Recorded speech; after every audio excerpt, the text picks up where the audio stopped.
आपकी जो पार्टी के अंदर से बाज़ क्रैक्स के अंदर बाज़ क्रैक्स की आवाज़ें आती हैं कि जनाब कोई कहता है कि मुझे सियासी कमेटी में शामिल नहीं किया, कोई कहता है कि जनाब इसको फ़लाँ को शामिल नहीं किया। सेनेटर्स के इलेक्शन के ऊपर भी आपके खैबर पख्तूनख्वा के अंदर कुछ सवालिया निशान हैं। क्या प्रॉब्लम्स कहाँ आ रहे हैं?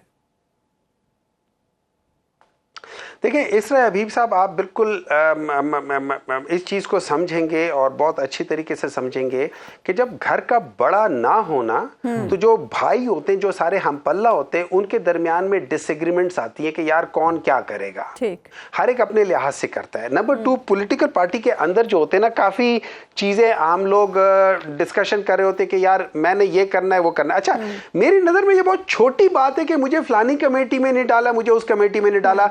सीनियरिटी के लिहाज से मैं प्रॉब्ली बहुत सारे लोगों से सीनियर हूं। मैं किसी कमेटी में नहीं हूं, लेकिन मैंने कभी कोई कंप्लेन नहीं की। मैं अपना काम कर रहा हूं। मैं अपना काम क्यों कर रहा हूं? मैं अपना काम कर रहा हूं उस शख्स की मोहब्बत में।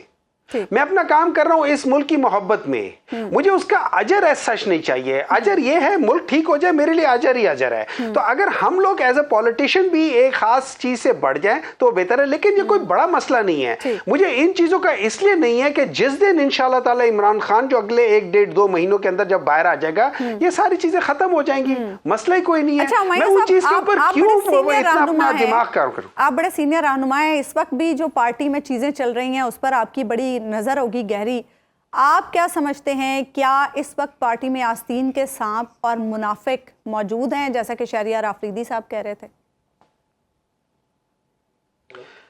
देखिए इसरा है, मुसलमान होने के नाते हम हमेशा उसवा हसना को सामने रखते हैं। हम हमेशा देखते हैं कि हुजूर सल्लल्लाहु अलैहि वसल्लम की ज़ात के लिहाज से क्या क्या चीज़ें हुई थी। तो अब आप सोच लें, जब हुजूर सल्लल्लाहु अलैहि वसल्लम की ज़ात मुबारक जिंदा थी, उनके साथ रहते हुए लोग मुनाफिक थे।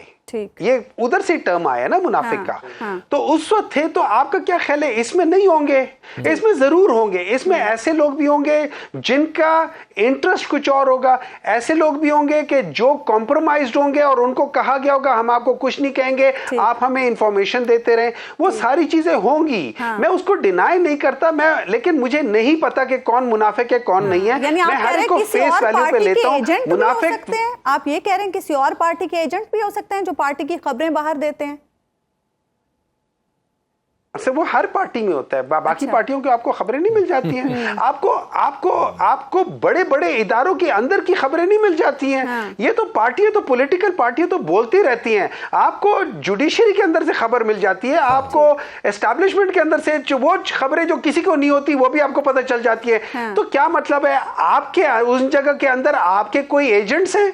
तो डॉक्टर साहब, ये old guard versus new guard वाला प्रॉब्लम तो नहीं है कि पार्टी में चूंकि नए लोग आए हैं इसलिए? नहीं, वो नहीं, ऐसा है। ये याद रखें, मेरी नजर में अगर आप मुझसे पूछें, ये पिछला 1 साल था ना, ये एक बहुत बड़ा फिल्टर प्रोसेस था।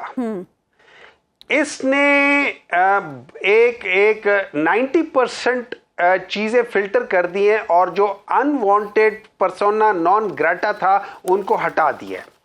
अब पीछे जो रह गए उसमें ये याद रखें, उसमें जो बड़े बड़े जो प्रॉब्लम्स वाले थे वो सब आ गए।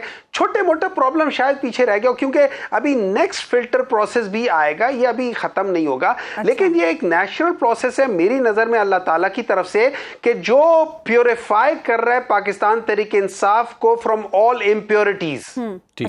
उसकी वजह एक है, उसकी वजह यह है कि अल्लाह ताला ने इंशाअल्लाह ताला इमरान खान से एक बहुत बड़ा काम लेना है। ठीक। तो उसके लिए इन सब लोगों को फिल्टर करके एक प्योरिटी के लिहाज से एक चीज लाके रख देगा, और इस मुल्क ने बहुत दूर जाना है, बहुत राइज करना है इंशाअल्लाह। ठीक। अच्छा, ये भी हुमायूं साहब एक पॉइंट खान साहब ने भी इसको हाईलाइट किया कि कोर कमेटी में बहुत तादाद बढ़ गई है मेंबर्स की, और शायद इसी वजह से जल्द फैसले नहीं हो पा रहे, शायद इसी वजह से इख्तलाफात थोड़े बढ़ गए हैं। सियासी कमेटी अब गोके बनाई गई है, लेकिन फिर भी अल्टीमेटली कोर कमेटी के पास वो फैसले जाएंगे और कोर कमेटी उसकी तौसीक करेगी। तो आपको नहीं लगता कि थोड़ा सा इसका हजम कम होना चाहिए? अली मोहम्मद खान साहब ने भी ये कहा कि थोड़ा सा कोर कमेटी का साइज कम होना चाहिए ताकि फैसला साजी में आसानी हो।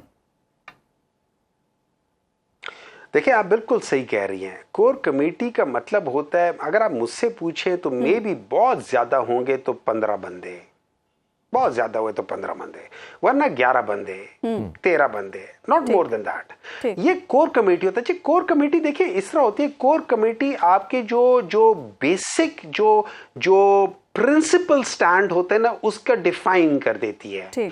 उसके बाद जो आपकी मुख्तलिफ विंग्स होती है ना, वो उसको एक्सप्लेन करती है, उसको डिस्कशंस में लाती हैं, उस चीज को आगे इंप्लीमेंटेशन की तरफ ला रही होती है। लेकिन अगर आपकी कोर कमेटी 50, 60, 70 बंदों में हो जाती है तो उसमें फिर वो प्रॉब्लम डेफिनेटली आएगा, क्योंकि वो बातें आ जाती हैं कि हर एक बंदे के एक डिफरेंट होता है। और मैं आपको एक बात बताता हूँ, मेरा पर्सनल एक्सपीरियंस है कि जब हम 2007-8 में सीईसी में था, तो उसमें हर एक बंदे ने बात करनी होती थी, तो वो 5 मिनट की बात या 15 मिनट की बात 5 घंटे में चली जाती थी। ठीक।